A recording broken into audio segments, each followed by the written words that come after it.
All right, me. It is sometime in mid-July. It is the 90s outside, and I spent this afternoon reading William Shakespeare's Julius Caesar. Short play. This is 90 pages in this, and this has like no section breaks whatsoever. And so like very, very short play. Yeah. If I remember correctly, this is an earlier play by Shakespeare, right? We're still adhering very much to iambic pentameter. It is a history, which, if I remember my Shakespeare history well enough, is that these plays were written earlier. Very clear kind of outlines of stuff, nothing super clever, but yeah. So that's that.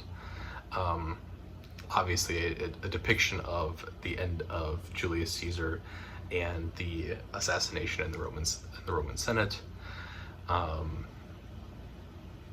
then a very stylized depiction of what then occurs. I think it's like over a 5-year span, I think. But the coming of rule of Augustus, also known as Octavius or Octavian, and Mark Antony, and their fight against the conspirators and the people that killed or assassinated Julius Caesar. And that's kind of like the very, very broad strokes of all of this, right?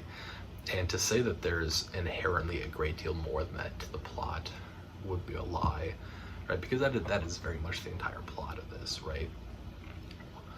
Really where this play is interesting comes from, I think, 3 key points, right? And then 2 of them kind of combine into one idea, right?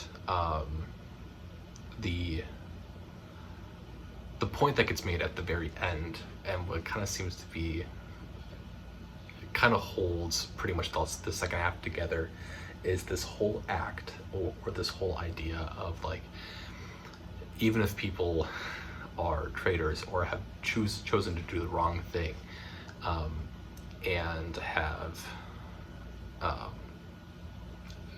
killed beloved people or any of this, right? If they're doing so in honor or because they believe it is the right thing to do, right? How do we, as a society, as a culture, reflect on these and honor these things and move forward with these things, right? In which, like, the stance that ends up being made is that we then honor these decisions, and even if we do not respect the people, right, we need to honor them to the best of our ability, right? Which is, I'm not super thrilled with that concept or that idea, right?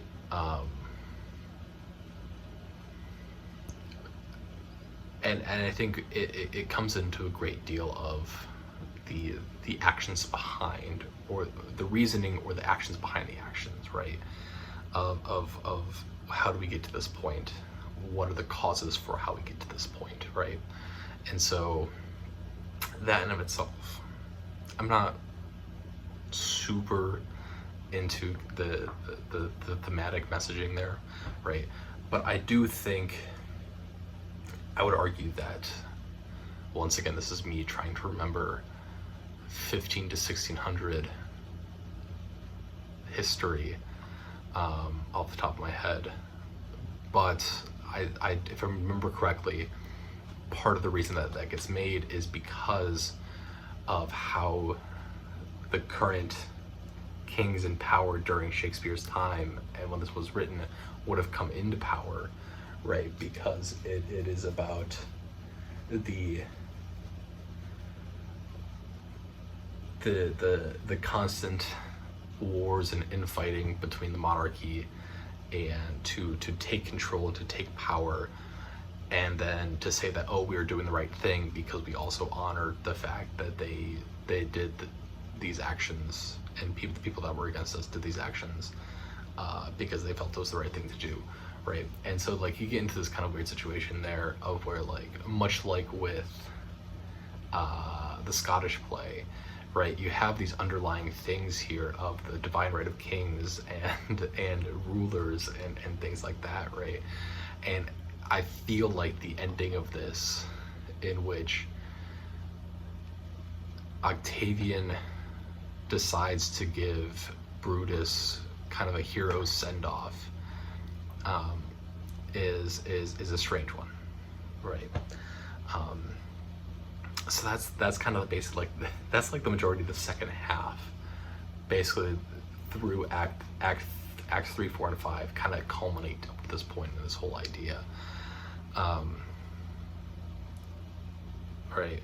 Versus the first act, which is all about this whole idea of fate versus humanity, right? And what we get kicked off with is, I believe it is Brutus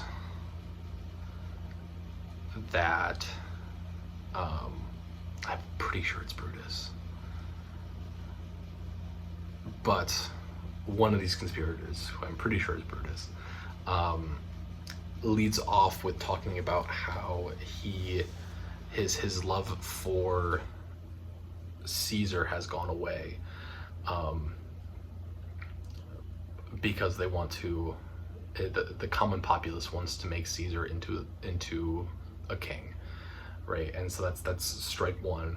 Strike two is then this whole idea of, like, that Caesar at multiple points in his life relied on Brutus to save him or take care of him, right? They go the story of Caesar almost drowning in the Tiber, and then this other story of Caesar being incredibly sick and Brutus needing to wait on him in order to nurse Caesar back to health, right? And you end up with this kind of conflicting thing, right, of where if we fully believe, and that this is documented throughout a whole bunch of leadership stuff, and I feel like I've constantly talked about this whole idea, right? But like this whole idea of, like, if we fully believe that, like, the leaders that we have are intended and are supposed to be the absolute strongest amongst us, no matter what, right? There becomes this disconnect between, right, people who then ask for help or need help, right? And we get this disconnect between what does it mean to not necessarily what does it mean to, but like this disconnect of, like, the strongest people are not necessarily the most important or the best leaders, right? And if we exist within a culture that is incredibly prevalent on war and fighting and hypermasculinity, right, this barrier becomes much more defined, and you just end the situation of, like, because you're thinking in this manner, and that inherently people that have any sort of weakness are not meant to lead, therefore you end up with this disconnect, right? Because any sort of weakness from any sort of leader is hounded upon, right? So that's what we're starting off with, right? Which then leads into what is really the first acts 1, 2, and like the first half of Act 3 is the fault is not within the stars, it is within men, right? Which then famously gets played into the title for John Green, The Fault in Our Stars, which I'll talk about later. But the whole idea being, right, the fault is not within the stars. The fault is within man, right? The fault is not within what is fated, what will be, right? What is wrong is within how we react to it, how we view the world, how we interact with the world. Right. And then this theme of fate and the stars just continues and continues and continues, especially the word fault. Tracking the word fault here, it would be a very interesting thing to do, because it applies to so many things, right? But it also is this continuous thing that pops up of this whole man's faults, right? And that of whose fault is it, but also are faults inherent in people, right? And so that's going on. Connected within that, then, right? You have this whole thing with the soothsayer, and then really the only two women that are present here. It's Portia, and it is a Calphurnia. That's who it is. It's Calphurnia. Calphurnia is the wife of Caesar. Portia is the wife of Brutus. And they only appear in like a few scenes, and the soothsayer only appears in a few scenes, right? The soothsayer very famously, beware the Ides of March. But the soothsayer also comes up with this, like, these are the people that are going to kill you, Caesar. And Caesar ignores it, right? And the only people that are believing the soothsayer and believing the stars and believing fate are these people that are getting cast aside in the society, right? Which are two women who get cast aside completely, and our soothsayer who gets cast aside completely because of his nature and because of who he is, right? This fault that lies with him is then also interpreted as this fault of other people, of where they see fault in him because of who he is, right? And so they don't listen to him, right? And so we end up with this thing of where the fault is not within the stars, right? The fault is not within fate. Fate has tried to stop Caesar from going to the Senate, has tried to stop this assassination from happening at so many different points. And yet the fault lies with Caesar, and the fault lies with Brutus and the conspirators,